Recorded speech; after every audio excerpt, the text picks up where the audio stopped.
अध्याय 8 भगवत प्राप्ति। अर्जुन ने कहा, हे भगवान, हे पुरुषोत्तम, ब्रह्म क्या है, आत्मा क्या है, सकाम कर्म क्या है, यह भौतिक जगत क्या है तथा देवता क्या है? कृपा करके यह सब मुझे बताइए। हे मधुसूदन, यज्ञ का स्वामी कौन है और वह शरीर में कैसे रहता है, और मृत्यु के समय भक्ति में लगे रहने वाले आपको कैसे जान पाते हैं?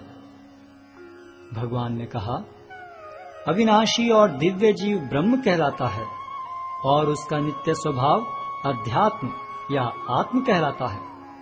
जीवों के भौतिक शरीर से संबंधित गतिविधि कर्म या सकाम कर्म कहलाती है। हे देहधारियों में श्रेष्ठ, निरंतर परिवर्तनशील यह भौतिक प्रकृति अधिभूत कहलाती है। भगवान का विराट रूप, जिसमें सूर्य तथा चंद्र जैसे समस्त देवता सम्मिलित हैं, अधिदैव कहलाता है तथा प्रत्येक देहधारी के हृदय में परमात्मा स्वरूप स्थित मैं परमेश्वर अधियज्ञ कहलाता हूँ। और जीवन के अंत में जो केवल मेरा स्मरण करते हुए शरीर का त्याग करता है, वह तुरंत मेरे स्वभाव को प्राप्त करता है। इसमें रंच मात्र भी संदेह नहीं है। हे कुंती पुत्र, शरीर त्यागते समय मनुष्य जिस जिस भाव का स्मरण करता है, वह उस भाव को निश्चित रूप से प्राप्त होता है। अतएव हे अर्जुन, तुम्हें सदैव कृष्ण रूप में मेरा चिंतन करना चाहिए और साथ ही युद्ध करने के कर्तव्य को भी पूरा करना चाहिए। अपने कर्मों को मुझे समर्पित करके तथा अपने मन एवं बुद्धि को मुझ में स्थिर करके तुम निश्चित रूप से मुझे प्राप्त कर सकोगे। हे पार्थ, जो व्यक्ति मेरा स्मरण करने में अपना मन निरंतर लगाए रखकर अविचलित भाव से भगवान के रूप में मेरा ध्यान करता है, वह मुझको अवश्य ही प्राप्त होता है। मनुष्य को चाहिए कि परम पुरुष का ध्यान सर्वज्ञ, पुरातन, नियंता, लघुतम से भी लघुतर, प्रत्येक का पालन करता, समस्त भौतिक बुद्धि से परे, अचिंत्य तथा नित्य पुरुष के रूप में करे। वे सूर्य की भांति तेजवान हैं और इस भौतिक प्रकृति से परे दिव्य रूप है। मृत्यु के समय जो व्यक्ति अपने प्राण को भवों के मध्य स्थिर कर लेता है और योग शक्ति के द्वारा अविचलित मन से पूर्ण भक्ति के साथ परमेश्वर के स्मरण में अपने को लगाता है, वह निश्चित रूप से भगवान को प्राप्त होता है। जो वेदों के ज्ञाता हैं, जो ओंकार का उच्चारण करते हैं और जो संन्यास आश्रम के बड़े बड़े मुनि हैं, वे ब्रह्म में प्रवेश करते हैं। ऐसी सिद्धि की इच्छा करने वाले ब्रह्मचर्य व्रत का अभ्यास करते हैं। अब मैं तुम्हें वह विधि बताऊंगा जिससे कोई भी व्यक्ति मुक्ति लाभ कर सकता है। इस योगाभ्यास में स्थित होकर तथा अक्षरों के परम संयोग यानी ओंकार का उच्चारण करते हुए यदि कोई भगवान का चिंतन करता है और अपने शरीर का त्याग करता है, तो वह निश्चित रूप से आध्यात्मिक लोकों को जाता है।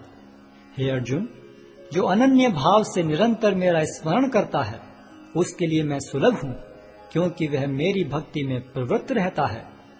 मुझे प्राप्त करके महापुरुष, जो भक्ति योगी हैं, कभी भी दुखों से पूर्ण इस अनित्य जगत में नहीं लौटते, क्योंकि उन्हें परम सिद्धि प्राप्त हो चुकी होती है। इस जगत में सर्वोच्च लोक से लेकर निम्नतर सारे लोग दुखों के घर हैं, जहाँ जन्म तथा मरण का चक्कर लगा रहता है। किंतु हे कुंती पुत्र, जो मेरे धाम को प्राप्त कर लेता है, वह फिर कभी जन्म नहीं लेता। मानवीय गणना के अनुसार 1000 युग मिलकर ब्रह्मा का एक दिन बनता है और इतनी ही बड़ी ब्रह्मा की रात्रि भी होती है।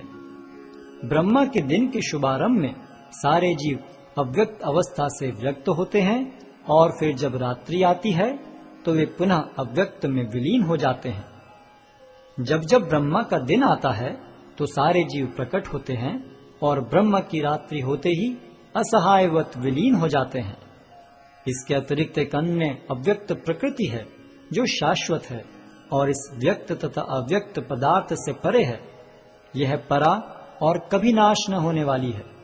जब इस संसार का सब कुछ लय हो जाता है, तब भी उसका नाश नहीं होता।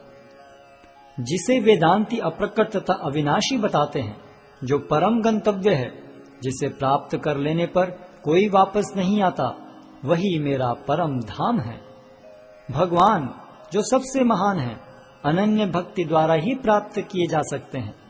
यद्यपि वे अपने धाम में विराजमान रहते हैं, तो भी वे सर्वव्यापी हैं और उनमें सब कुछ स्थित है।